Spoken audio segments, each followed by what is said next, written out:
2 साल होने को आ रहे सरकार, पर अभी तक आपके होने वाले जमाई ने एक थाल न भरी। रीत तो रीत होवे से सरकार, आप या हम, हमारी बिरादरी में सबने निभाई से। बिल्कुल खरी बात करी तुमने दिलावर। तारे छोरे और हमारे छोरी की सगाई इसी शर्त पे हुई थी कि वो के साथों थाल भर के पूरे बिरादरी के सामने असली मर्द बन के दिखावेगा, लेकिन उससे एक भी थाल तो भरी ना गई अब तक। मैं क्या करूं सरकार? करना तन्ने नहीं, तारे छोरे ने 2 दिन के बीच के थाल भर के दिखावे, वरना तन्ने पता है कि क्या होएगा उसके साथ।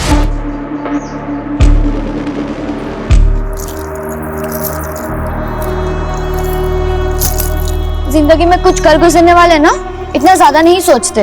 अगर मेरी सोच तुम्हारे लिए मायने नहीं रखती है, इससे अच्छा है कि हम अपने रास्ते बदल लेते हैं।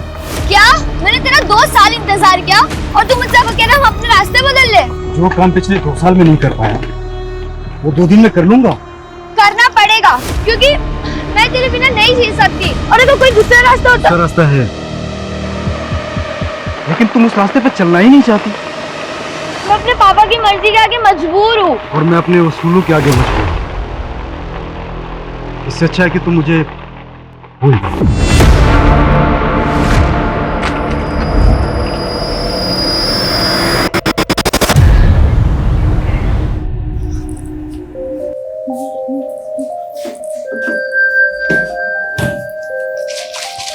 दीदी, सिर्फ 15 दिन रह गए आपकी शादी को, और मम्मी पापा को तो देखो, इन्हें लगता है कि शादी के बाद आपका नया जन्म होने वाला है। और तुझे क्या लगता है? मुझे डर लग रहा है। मैं तो मम्मी पापा की आइडल डॉटर नहीं बन पाई, पर आपकी किस्मत पता नहीं आपके साथ क्या खेल खेलने वाली है। चिंता मत कर, सब अच्छा होगा। और तुझे भी कुछ नहीं होने दूंगी मैं, ठीक है? जग गई तू? हाँ मम्मी, साइकिलिंग के लिए जा रही हूँ। अच्छा सुन ना, हाँ घर जरा जल्दी आ जाना, 11 बजे तक हमें जयपुर निकलना है। और तुझे पता है तेरी शादी का लहंगा रेडी हो चुका है, और बाकी की जो शादी की शॉपिंग बची है ना, आज जयपुर में कर लेंगे। ठीक है, पर आप एक काम करो, आप मेघा को ले जाओ। हम दोनों की चॉइस सेम है, मुझे नहीं जाना मम्मी प्लीज। हाँ मेघा?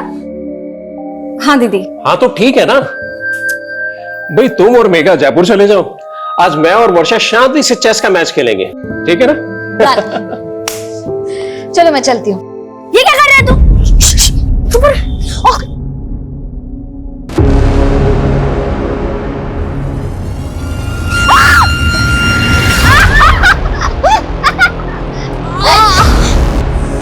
सॉरी दीदी, ये सब विहान ने। वर्षा, अरे ऐसे कैसे गिर गई? दीदी ऐसे कैसे गिर गई? ये तुम दोनों की शरारत है ना? हाँ, रुको, तुम्हारी मम्मी को बताती हूँ अभी मैं। रुक जाओ। मेघा छोड़। मिताली देख तेरे बच्चों की करतूत। अरे मम्मी छोड़ो ना, बच्चे हैं, ठीक हूँ मैं। अरे बच्चे हुए तो क्या हुआ? तुझे चोट लग जाती तो? अरे हाँ दीदी, आप बिल्कुल ठीक कह रहे हो। कियान, ये क्या किया तुमने? हाँ मम्मी मैंने कुछ नहीं किया, ये सब विहान का प्लान था। कियान, तुम हर बार अपनी सारी गलतियां विहान पे डालते, तो सुधरते क्यों नहीं हो? छोड़ो ऐसे नहीं करते, बच्चे करते हैं, कोई बात नहीं, ठीक हूँ मैं।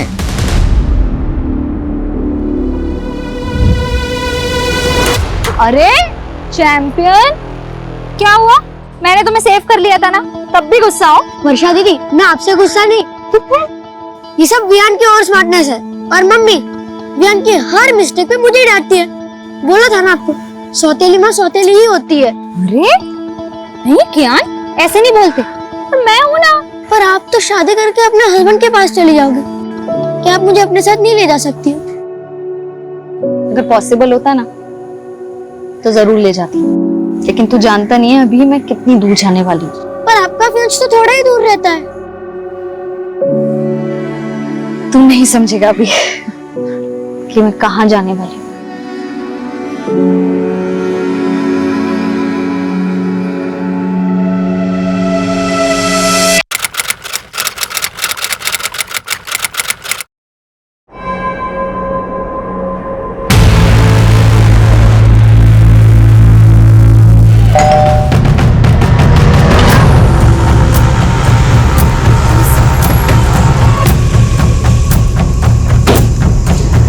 जी मैडम। आप ही ने कॉल किया था? जी मैडम, हम लोग जगदीश भाई साहब के पड़ोसी हैं और इनकी मेट सुबह जब काम पे आई तो इसी ने सबसे पहले सब कुछ देखा। ये जगदीश की फैमिली में और कौन कौन है? अब जगदीश भाई साहब की पत्नी और उनकी छोटी बेटी, वो दोनों कल जयपुर गए थे वर्षा की शादी की शॉपिंग के लिए। देख के लग रहा है जैसे घर में लूट भी हुई है, खींच के निकाली गई। तो शायद उंगली में अंगूठी होगी, निकलने रही होगी तो उंगली काट गई और उनके गले में चेन का आप लोगों को शक है किसी पे? कौन जगदीश और उनकी बेटी को इस तरह से मार सकता है? नहीं मैडम, हमें तो इस बारे में कोई अंदाजा नहीं है। पर आप तो पड़ोसी है ना, रात को शोर झगड़ा कुछ तो सुना होगा आपने। नहीं मैडम, ऐसी तो कोई आवाज नहीं सुनी हमने। सर फोर्स्ड एंट्री के तो कोई साइन नहीं दिख रहे, लग नहीं रहा है कि कोई जबरदस्ती घर में घुसा। कहीं ऐसा तो नहीं है कि एंगल पर्सनल है और इसे लूट की शक्ल देने की कोशिश की गई है? एक काम करो, घर अच्छे से स्कैन करवाओ और फोरेंसिक बुलवाओ। साहब सर जगदीश की पत्नी और छोटी बेटी कल रात जयपुर में थे, रास्ते में पहुंचते होंगे। ठीक है सर ये देखिए,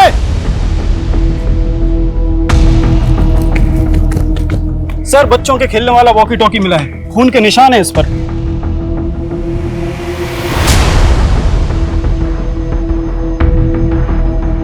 घर में कोई बच्चा भी है? नहीं सर, ऐसा तो कुछ पता नहीं चला।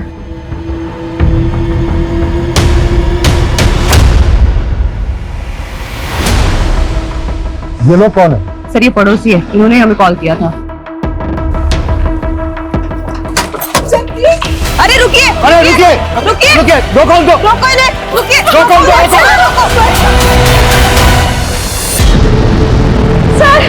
सर हमारे बच्चे, सर हमारे बच्चे गायब हैं। आपके बच्चे गायब है मतलब? सर हमारा बड़ा बेटा कियान और छोटा बेटा विवान दोनों घर पे नहीं है। एक मिनट, अभी तो आप दोनों यहीं पे थे, तब तो आपने कुछ बताया नहीं था, और अभी अचानक से आपके बच्चे भी गायब हो गए। सर वो वॉकी टॉकी हमारे बच्चों का है सर, उसको जैसे ही देखा कुछ समझ नहीं आया तो उन्हें देखने घर चले गए सर, लेकिन वो घर पे नहीं है सर। एक मिनट, वॉकी टॉकी आपके बच्चों का तो यहाँ कैसे है? सर यही समझ नहीं आ रहा है सर, सुबह सुबह ही हम दोनों यहाँ आ गए थे, हमें लगा बच्चे अपने कमरे में सो रहे होंगे, लेकिन वो घर पे नहीं है सर। हमें कुछ समझ में नहीं आ रहा सर, आप हमारे बच्चे ढूंढ के दीजिए। सूरज एक बार फिर घर अच्छे से चेक करो। Quick sir.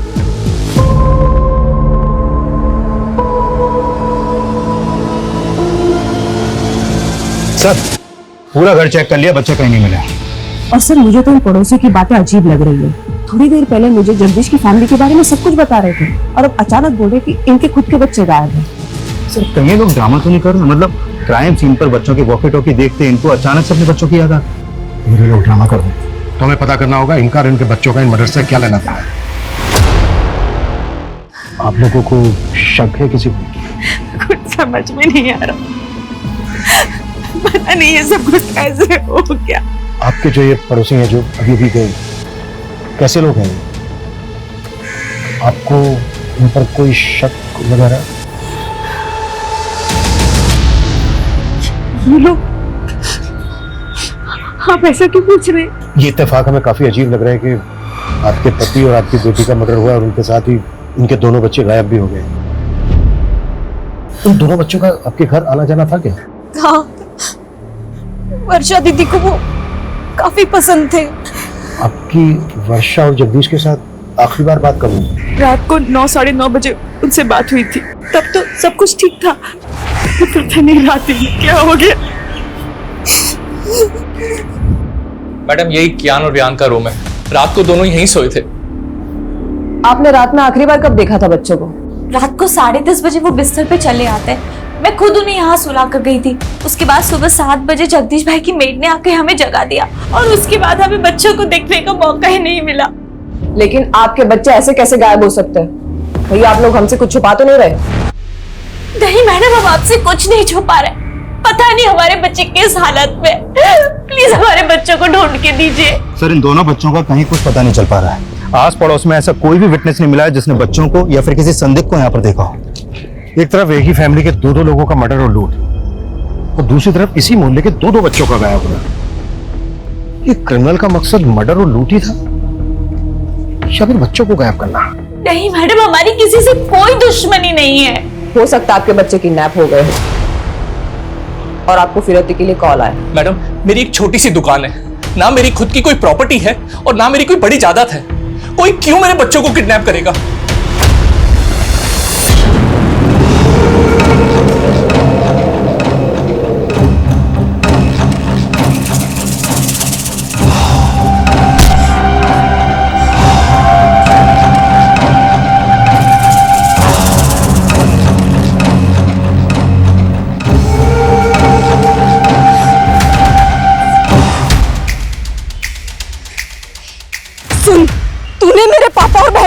बिल्कुल भी अच्छा नहीं किया है।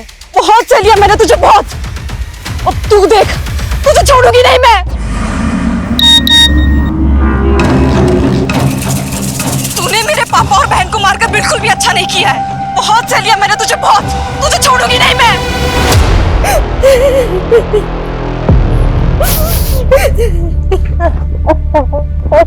वियान, देखो मैं तुम दोनों के लिए क्या लाया हूँ। वाह पापा, विहान बहुत बुरा है। पता है ये कैसे प्रैंक करने की बात करता था? अरे चुप चुप, बोलना अरे लड़ो मत। लड़ता तो विहान है। आज विहान की वजह से मम्मी ने मुझे मारा। तुम दोनों भी ना पापा दुकान से आने की शरारत करनी शुरू कर दी। चलो जाओ अपने कमरे में, चलो जाओ। ताली, कल किस बात पे मारा था तुमने कियान को? तुम जानते हो अभिषेक कि दोनों बच्चे कितने शरारती है। ऐसी कोई बड़ी बात नहीं थी। लेकिन एक बच्चे के लिए हर छोटी बात बड़ी होती है, और कियान और रियान में तुम हमेशा से फर्क करती आई हो। बस करो अभिषेक, मेरे बच्चे गायब है। उनके बारे में पता करने के बजाय तुम मुझसे ऐसे फालतू सवाल किए जा रहे हो। मेरा दिल जानता है कि मैंने कियान को अपने सगा बेटा माना है हमेशा। सर मैंने कियान और वियान के पेरेंट्स के फोन सर्विलेंस पे डाल तो दिए, लेकिन सर लग नहीं रहा ये किडनैपिंग का मामला है। और दोनों फैमिली किसी पे शक भी नहीं जता रही है। सर एक बात है, ये कियान और वियान सगे भाई नहीं थे। बड़ा बेटा कियान अभिषेक की पहली बीवी से था और अभिषेक ने मिताली से दूसरी शादी की है। हाँ, लेकिन इस सब का इन केसेस से क्या लेना देना? सर ये अभिषेक बहुत मामूली सी दुकान चलाता है और उसने वो भी गिरवी रखी है। वही वर्षा की फैमिली बहुत रिच है और वर्षा की शादी की वजह से उनके घर में गहने, पैसे, जेवर काफी थे और ये बात अभिषेक की फैमिली को अच्छे से पता थी। तो तुम्हारे कहने का मतलब यह है कि अभिषेक और मिताली ने लूट के इरादे से इतना बड़ा कांड किया और उन पे किसी को शक ना हो इस वजह से अपने बच्चों के गायब होने की कहानी बना रहे हैं। सर इस एंगल में इन्वेस्टिगेशन करके देखना तो चाहिए। सर जब हम घर सर्च कर रहे थे तो वर्षा के मेडिकल पेपर्स मिले हैं, काफी सरप्राइजिंग है। वर्षा को लीवर कैंसर था। वर्षा को लीवर कैंसर था? हाँ सर, और ये बात मैंने उसके डॉक्टर से भी कंफर्म की। सर ऐसे केसेस में मरीज का बचना थोड़ा मुश्किल होता है। हाँ, वर्षा को कैंसर था। हम पूरी कोशिश करके उसे बचाना चाहते थे। हमें क्या मालूम था किस्मत उसे इतनी बुरी मौत देगी। वर्षा को कैंसर होने वाली बात आप लोगों को कब पता चली? वर्षा के रिश्ते से पहले या रिश्ते के बाद? डॉक्टर को जरूर कोई गलतफहमी हुई है। वर्षा की उम्र ही क्या है, उसको कैंसर कैसे हो सकता है? यही सच है उदिता। डॉक्टर की बातें सुन के तो मैं खुद डर गया हूं।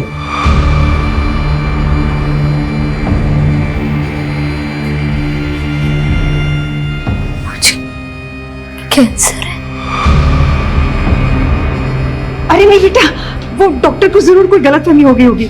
तो ठीक हो जाएगी बेटा, तुझे कुछ नहीं होगा, तो ठीक हो जाएगी। हाँ वर्षा बेटा, तो बिल्कुल ठीक हो जाएगी। अभी तो हमने तेरी शादी कर रही है, तेरे बच्चों के साथ खेलना है हमने। वर्षा तो ये शादी करना ही नहीं चाहती थी, पर हमारे गुरुजी ने कहा था कि अगर उसकी शादी हो जाती है तो उसका भाग्य उसके पति के साथ जुड़ जाएगा और उसको एक नया जीवन मिलेगा।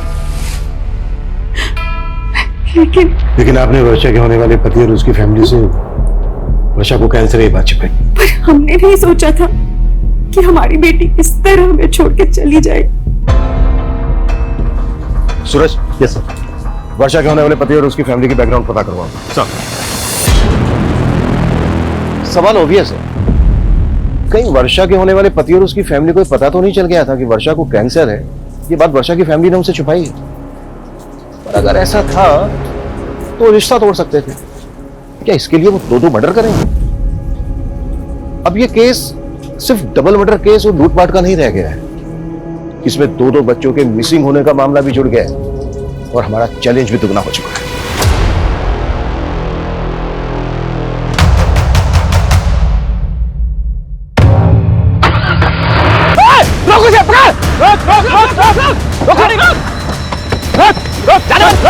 निकल बाहर। कहां भाग रहा है? निकल निकल। क्या हुआ? चल निकल। पहले ये बता वो क्या है? क्या हो गया?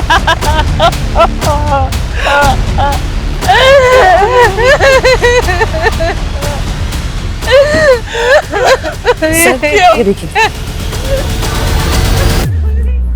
सुबह से हमसे बोल रहे थे कि बच्चे गायब है, बच्चे गायब है, और ये आपने बच्चे की डेड बॉडी अपनी वैन के नीचे छुपा के रखी है। ये आप क्या बोल रहे हैं सर? मेरी कुछ समझ में नहीं आ रहा सर। लेकिन हमारी सब कुछ समझ में आ रहा है। फिर घर में लूट की, और जब ये सब कुछ बच्चों ने करते हुए देख लिया तो फिर बच्चों को भी मार डाला।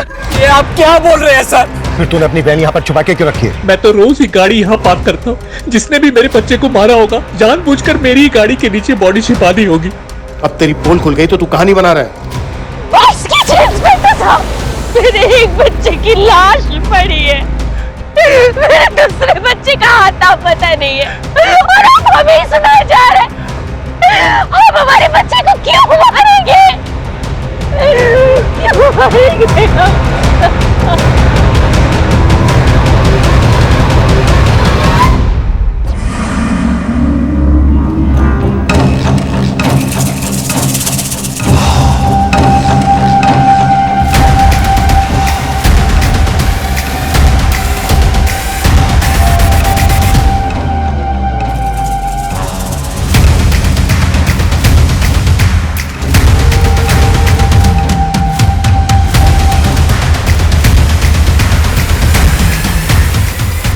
इनमें अभी भी पे बिल्कुल भरोसा नहीं कर सकते। एक मिनट, ये बड़ा बेटा क्या ये सौतेला था ना मिताली का? हाँ सर, सौतेले बेटे की लाश मिली है और सगे बेटे का कुछ पता ही नहीं चल रहा। तो पता करो। सुबह 2 लाशें मिली हैं और अब ये तीसरी लाश बच्चे की। पूरा घर स्कैन करो और ये भी चेक करो कि ये किस किस के कांटेक्ट में है। अगर इस समय ये लोग शामिल हैं तो उन्होंने चोरी का माल कहीं छुपा के रखा होगा। Yes sir. सर, अभी भी थाने से यादव का कॉल आया था। वर्षा का फोन अभी भी एक्टिव है, और जब यादव ने वर्षा के नंबर पे कॉल किया तो उसका फोन उसकी छोटी बहन ने उठाया। मतलब वर्षा का फोन मेघा के पास है। What? तुम जयपुर गई थी ना मेघा? जी। तो फिर वर्षा का मोबाइल फोन तुम्हारे पास कैसे आया? सर आप गलत समझ रहे हैं। मैं जब जयपुर गई थी तब मैंने खुद ने ही वर्षा दीदी से उनका फोन मांगा था। क्यों? सर मुझे वर्षा दीदी के फोन का कैमरा पसंद था और फोन पूरी रात मेरे पास ही था। हमने वर्षा के कॉल रिकॉर्ड चेक किए तो हमें पता चला कि वो किसी मनीष नाम के लड़के से काफी बात करती थी। ये कौन है मनीष? वो सर दीदी का फ्रेंड था। तो वर्षा की शादी तो सुमित से होने वाली थी, तो ये मनीष वर्षा का नॉर्मल फ्रेंड था या? देखो कुछ भी छिपाना मत हमसे। दीदी दीदी ये क्या सुन रही हूँ मैं? आपको लड़की वाले देखने आ रहे हैं? मम्मी पापा को मना नहीं कर पाई। मना नहीं कर पाई मतलब? आप तो मनीष को प्यार करती है ना? हाँ, तुमने मम्मी पापा को बताया कि तुम मनीष के साथ शादी करना चाहती हो? बताया ना? बोलो ना। देखा, मैं ना मनीष से शादी करना चाहती हूँ ना किसी और से, पर मैं क्या करूँ? मम्मी पापा का दिल नहीं दुखाना चाहती जाने से पहले। जाने से पहले मतलब?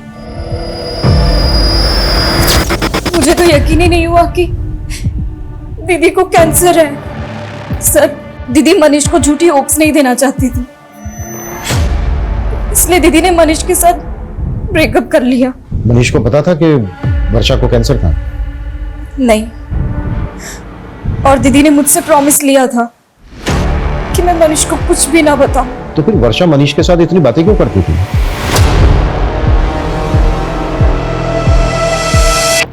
मुझे मालूम था तू मुझे छोड़ ही नहीं सकता। अरे तू रो रहा है? तुझे तो खुश होना चाहिए कि अपना रिश्ता 1 नहीं 2 नहीं बल्कि 4 कदम आगे बढ़ गया है।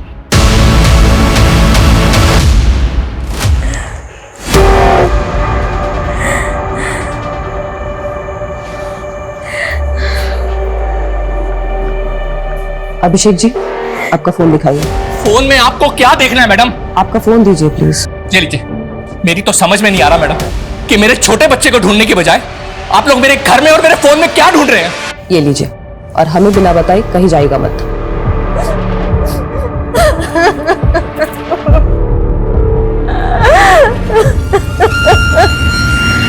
तो मनीष का फोन कल रात वर्षा के घर पर ही एक्टिव था। हो सकता है कि वो वर्षा से बदला लेना चाहता हो, क्योंकि वर्षा उसकी बजाय किसी और से शादी करने वाली थी। बुलाओ इस मनीष को। और अब मेरी वर्षा की मदद से बात हुई। उनका कहना है कि पहले उनके साथ जयपुर वर्षा जाने वाली थी, लेकिन बाद में मेघा उनके साथ गई। मतलब अगर वर्षा जयपुर जाती तो उसके फादर के साथ वर्षा का नहीं, मेघा का मर्डर होता। पॉसिबल है। और सबसे अटपटा यह है कि मेघा जयपुर वर्षा का फोन लेकर क्यों गई? सूरज, कहीं कुछ ऐसा तो नहीं है कि इसके पीछे कोई ऐसी कहानी है जिसे अभी तक हम समझ नहीं पा रहे हैं?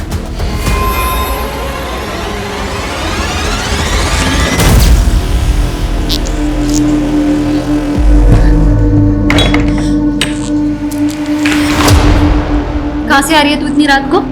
झूठ मत बोलना, मैं रोज देख रही हूँ तू रात को ऐसे चोरी छुपे घर से बाहर निकलती है। चल क्या रहा है मेघा?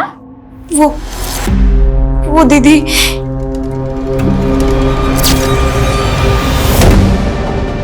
मुझे माफ करना दीदी, मेरी वजह से आप और पापा।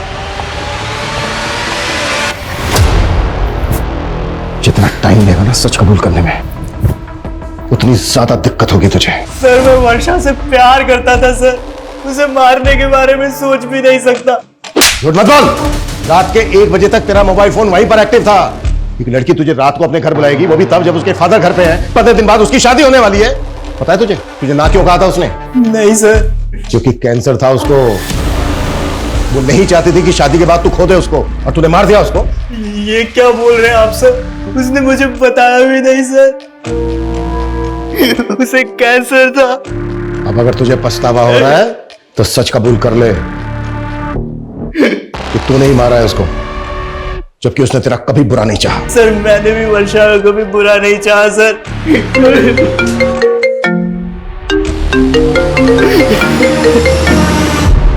हाँ सूरज। सर टॉन्क रोड के पास दूसरे बच्चे की लाश मिली है। सर विहान की लाश देख के लग रहा है कि इसका मर्डर भी कल रात को हुआ है, लेकिन सर विहान की लाश वर्षा और क्यान के घर से करीब 1 किलोमीटर दूर टोंक रोड पे मिली है। तो हो सकता है कि इसका मर्डर कहीं और किया गया हो और फिर बॉडी को यहाँ पे लाके डंप कर दिया गया। एक बच्चे की लाश मिली है अभिषेक की वैन के नीचे। अगर अभिषेक को ये सब कुछ करना होता तो वो दोनों बच्चों की लाशें डंप करता। सवाल ये भी है कि दोनों बच्चों के मदर्स का जब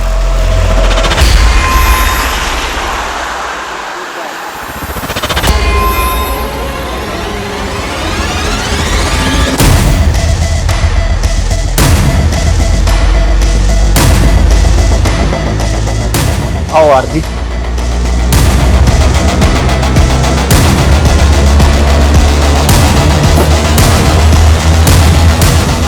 कल मैं पहले वर्षा से उसके घर पे नहीं मिला था। वर्षा के फादर के सो जाने के बाद वो घर से निकली थी, और फिर कल रात हम 11 बजे हाईवे के पास मिले थे। हाईवे के पास? जी सर। क्या? तुमने मुझे ना कहने की वजह नहीं बताई, लेकिन आज इतनी रात को यहाँ मिलने की क्या वजह है? कहीं ऐसा तो नहीं तुम मेरे साथ भागना चाहती हो? तो अभी भी सपनों में ही है मनीष। सपने दिखाए भी तो तुमने थे और तोड़ भी तुमने दिया। हेलो, हाँ मैं हाईवे के पास आ गई हूँ, पैसे लेकर आ जाओ। इतनी रात को किसके पैसे देने हैं? आखिर चल क्या रहा वर्षा? एक लड़का मेघा को ब्लैकमेल कर रहा है। क्या? पिछले 3 महीने से मेघा उसके चंगुल में फंसी हुई है। मुझे तुम्हारी हेल्प चाहिए मनीष। हेल्प तो हमें पुलिस के लिए नहीं चाहिए ना, और तुम इतनी रात को अपनी लाइफ रिस्क में डाल के यहाँ पे आ गई। मैं पुलिस के पास नहीं जा सकती। क्यों? उस लड़के के पास मेघा के कुछ कॉम्प्रोमाइजिंग वीडियोस हैं। वो जब यहाँ आएगा ना तो हमें उससे ना फाइनल बात करनी है, सब कुछ सेटल करना होगा, ताकि वो बार बार मेघा को परेशान ना करे और उसके वीडियोस हमेशा के लिए डिलीट कर दे। Please Manish, please. फिर थोड़ी देर बाद वहाँ एक गाड़ी आकर रुकी। शायद से वो लड़का उसी में था, लेकिन वर्षा को मेरे साथ देखकर वो वहां से चला गया। ये लड़का कौन है जो मेघा को ब्लैकमेल कर रहा है? मेघा का कोई दोस्त है सर। मेघा ने उसके बारे में मुझे नहीं बताया। तो मेघा को ये पता है कि तू कल रात को मिला था वर्षा से? हाँ सर, लेकिन हाईवे के पास से मैंने वर्षा को उसके घर पे ड्रॉप कर दिया था।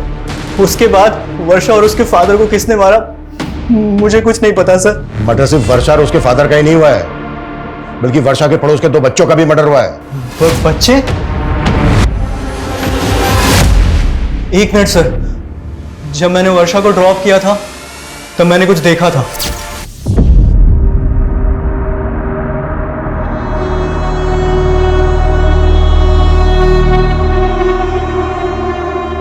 ये बच्चे थे?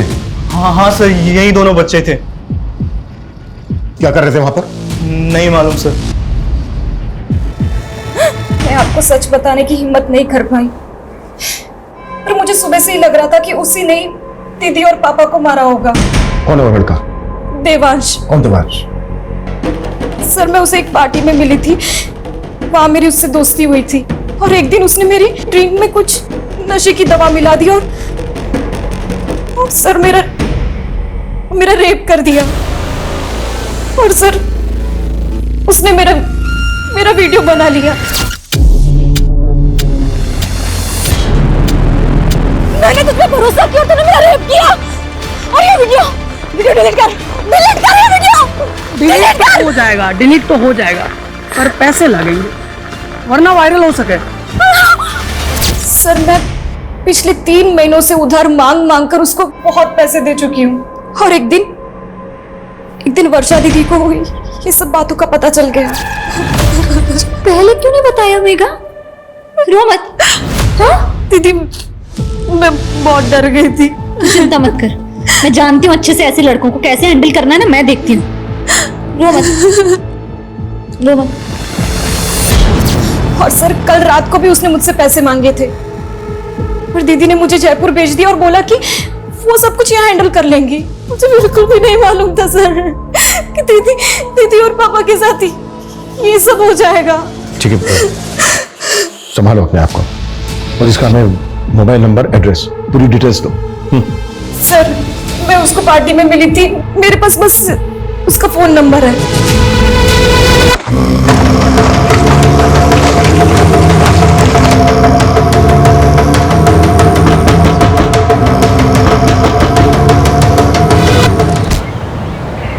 सर देवांश का नंबर आदर्श नगर के एड्रेस पर रजिस्टर्ड है, लेकिन उसका घर भी बंद है और उसका फोन भी। हमने उसका लुकआउट नोटिस जारी करवा दिया है। गुड सर, गौतम नगर में और एक फैमिली का मर्डर हुआ। व्हाट? हो क्या रहा है?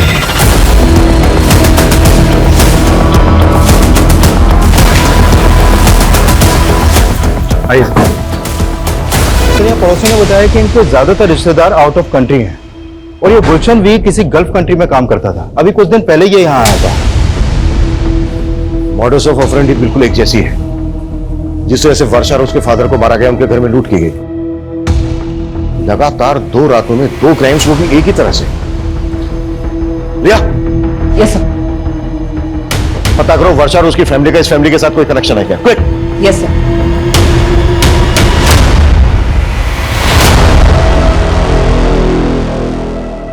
सब क्या आप पुराने गहने खरीदते हो? हाँ, कैसे गहने? सोने के। दिखाओ।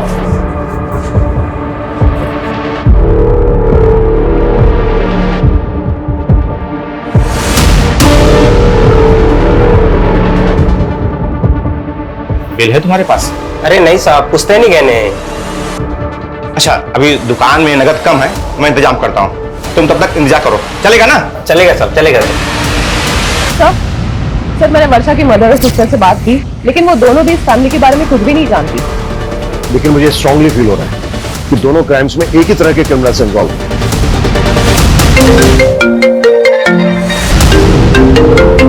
हाँ बोलो सर, गणेशपुरा में एक आदमी एक ज्वेलरी शॉप पे कुछ गहने बेचने आया था। दुकानदार को उस पर शक हुआ तो उसने हमें फोन किया था। हमने उस आदमी को अरेस्ट किया है। गुड।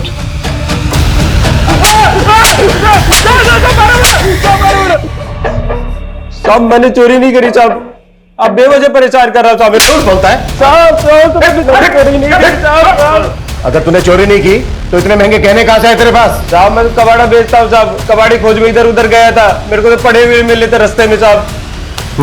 पड़े हुए मिले तुझे? पड़े हुए मिले? इतना बड़ा कांड करके बैठा है तू। अब ये बोल। साहब मैं तो गरीब आदमी हूँ साहब, मेरे को तो बस रास्ते में पड़े ही मिले थे साहब। ये नौटंकी ऐसे नहीं भूलेगा।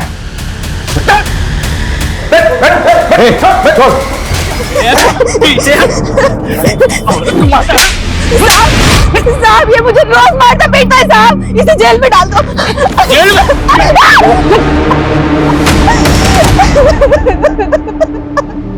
सर, इतना पिटने के बाद भी ये आदमी यही बोल रहा है कि इसे गहने रास्ते में पड़े मिले। पिछली 2 रातों में 2 फैमिलीज को टारगेट किया गया। झूठ बोल रहे हैं। सूरज एक काम करो, वर्षा की फैमिली से गहनों की पहचान करो। साहब छोड़ दो ना साहब, साहब अपनी मारो अपनी बीवी को, साहब छोड़ दो ना साहब, छोड़ दो साहब, साहब छोड़ दो ना साहब, साहब छोड़ दो ना। साहब साहब साहब चाय पिला दो साहब। चाय चाहिए? साहब इसको चाय पिला दो साहब और मुझे दारू पिला दो साहब। अरे तू चुप कर।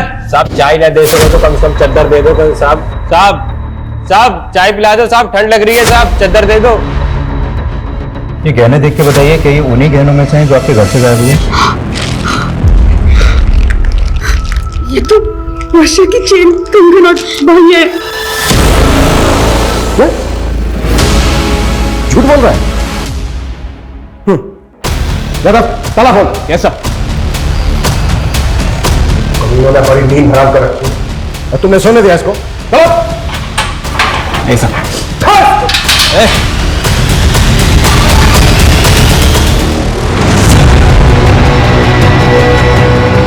कैसे हुआ ये? क्या खिलाया इसको? मुंह से झाग निकल रहा है इसके, जहर कहां से है इसके पास?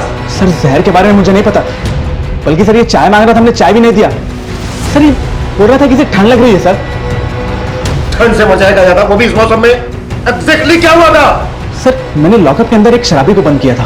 सर वो शराब पीकर अपनी बीवी को बाजार में मार रहा था। थोड़ी देर पहले उसकी बीवी आई थी यहाँ पर, अभी अपने पति को अंदर करने के लिए बोल रही थी और अब उसे अब छुड़ाने भी आ गई। अब आगे हो साहब, अब जैसा भी है हमारा मर्द है, कम से कम खाने को तो देता है। साहब छोड़ दो इसको, मैं अपनी शिकायत वापस लेती हूँ। साहब छोड़ दो ना साहब, साहब अब नहीं मारूंगा कभी अपनी बींदड़ी को साहब। गुस्सा देखेगी इसको? कब आई थी, कितनी देर पहले? सर तकरीबन 15-20 मिनट पहले। 15-20 मिनट पहले? ज्यादा दूर मुझे बाहर का सीसीटीवी फुटेज दिखाओ। Wait wait wait wait. Okay sir जल्दी। एक मिनट पीछे करो, पीछे करो। 20 मिनट हुए। इन दोनों की फोटो सभी बीट चौकी और पेट्रोलिंग टीम को भेजो, कैसे भी करके अंदर चाहिए मुझे।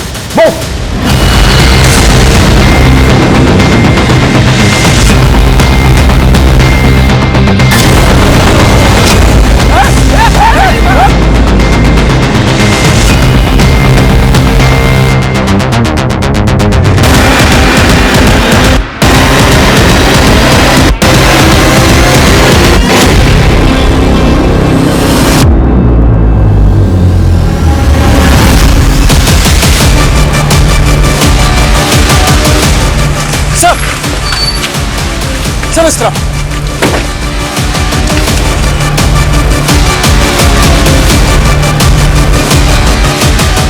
संजय उधर चेक कर। जा।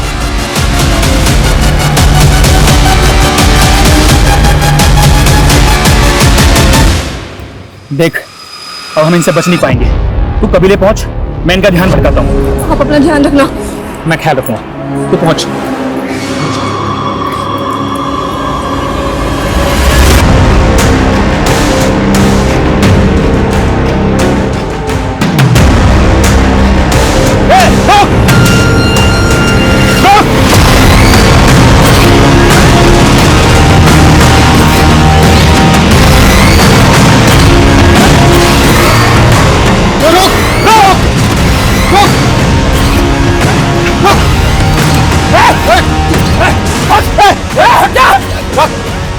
गोली मार दूंगा मैं तुझे। जब मार दूंगा मैं। चाकू नीचे रख, चाकू नीचे रख। देख गोली मार दूंगा मैं तुझे।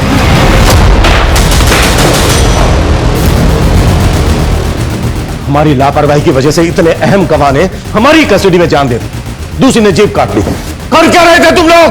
सो रहे थे सबके साथ।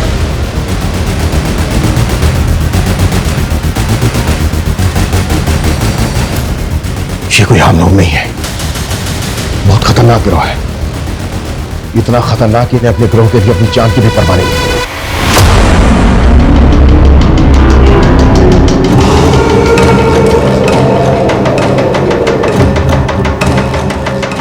सूरज पता करो फिलहाल अपने एरिया में कौन कौन से गैंग एक्टिव है। सर उस आदमी के साथ जो औरत थी उसे वर्षा की मदद ने आइडेंटिफाई किया। सर वो 1.5 साल पहले उनके घर में एक मेड का काम करती थी। कौन है वो? एड्रेस क्या उसका? सर 1.5 साल पहले वो काम करती थी, इसलिए उन्हें बस उसका नाम याद है, कजरी। लेकिन सर मुझे नहीं लगता उसका नाम कजरी होगा। गुलशन की फैमिली से कोई कनेक्शन उसका? सर अभी तक तो ऐसा कुछ मालूम नहीं चला। ये किसी लूट मार करने वाले गैंग का काम है। इनका एक जैसा है वो। इस गैंग की कोई औरत या आदमी लोगों के घरों में काम करते हैं, उस परिवार की सारी जानकारी इकट्ठा करते हैं और फिर उसे लूट के लिए टारगेट करते हैं। सर एक बात मुझे समझ में नहीं आ रही है, ये कजरी ने 1.5 साल पहले काम करना बंद कर दिया था, फिर अचानक से, मतलब सरप्राइजिंग नहीं है कि 1.5 साल बाद इन्होंने वर्षा की फैमिली को टारगेट किया। सूरज, इन सवालों का जवाब ढूंढने का टाइम नहीं है फिलहाल हमारे पास। हमें जल्द से जल्द ये पता लगाना होगा कि ये लोग किस गैंग से ताल्लुक रखते हैं। पिछली 2 रातों में इन्होंने 2 फैमिली को टारगेट किया है। हो सकता है आज रात ही किसी तीसरी फैमिली को टारगेट करें। उससे पहले हमें इन्हें रोकना होगा। Clear sir? क्या पता नहीं चला? सर, कांस्टेबल यादव का अभी तक कुछ पता नहीं चला।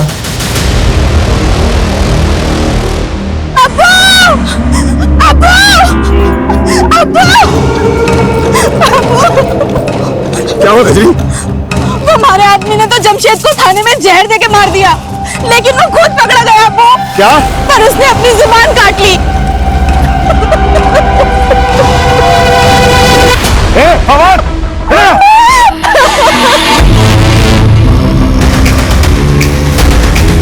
सुना तुमने? एक हमारा दामाद हुआ, गिरोह की पोल ना खुले इस वास्ते अपनी जबान काट ली। और एक तू है। पिछले 2 सालों में ऐसी जितनी भी लूट और मर्डर की घटनाएं घटी हैं, उन सब की रिपोर्ट मुझे मेरे टेबल पर चाहिए। चल से चल। सर, यादव का कुछ पता चला? नहीं सर, एक टीम गई उस डायरेक्शन में, लेकिन अभी तक कोई अपडेट नहीं आया। उसकी फोन लोकेशन टेस्ट करवाओ, क्विक। Okay sir. सर, दोनों विक्टिम को लाठियों से पीटा गया था और दोनों के ही सर के घाव पर लकड़ियों के टुकड़ों के ट्रेसेस मिले और उसके ऊपर मस्टर्ड ऑयल थे। Mustard oil? हाँ सर। मैंने ऐसे गैंग के बारे में सुना है जो बॉडी पर मस्टर्ड ऑयल लगाकर लूट और मर्डर्स की घटनाओं को अंजाम पहुंचाता है। इस गैंग के लोग बॉडी पर मस्टर्ड ऑयल इसलिए लगाते थे ताकि इन्हें कोई पकड़ने की कोशिश करे तो ग्रिप ना करे। पिछले साल भरतपुर में इस गैंग के लोगों ने कई घटनाओं को अंजाम पहुंचाया, लेकिन सर इससे पहले तो अपने एरिया में ऐसी कोई वारदात नहीं हुई।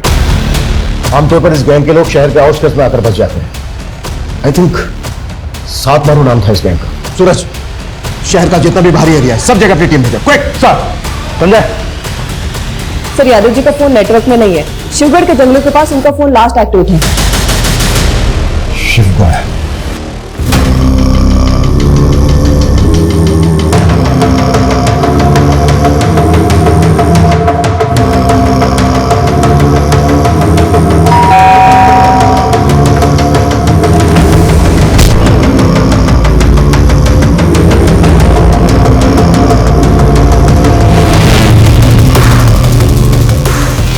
मार दिए तन्ने, सातवां थारे सामने खड़ा है।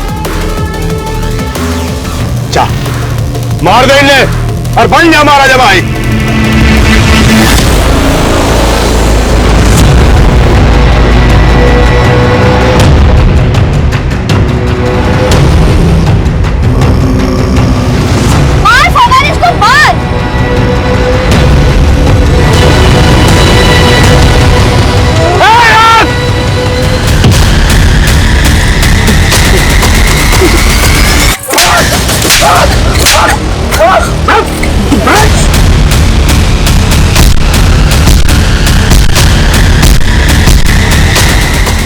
ये कुख्यात गैंग, इसने कई दशकों में देश के लगभग सभी राज्यों में लूट और मर्डर्स की वारदातों को अंजाम पहुंचाया है। ये इस गैंग के समुदाय का एक छोटा सा टुकड़ा है जिसको हमने गिरफ्तार किया है। इस गैंग से जुड़े लोग आज भी हमारे शहरों में खुलेआम घूम रहे हैं। इनके लोग फेक पहचान और नाम के साथ डोमेस्टिक हेल्पर बनकर लोगों के घरों में काम करते हैं, उन परिवारों की जानकारियां इकट्ठा करते हैं और मौका मिलते ही वारदातों को अंजाम पहुंचा देते हैं। इसलिए बेहद जरूरी है कि जब भी आप किसी को अपने घर पर काम पर रखें, उससे पहले उसकी पुलिस वेरिफिकेशन जरूर करवाएं। और यदि आप अपने घर के आसपास किसी अनजान या संदिग्ध व्यक्ति को देखते हैं तो उसे नजरअंदाज ना करें। आपकी ये सतर्कता सिर्फ आपको ही नहीं, दूसरों को भी बचा सकती है।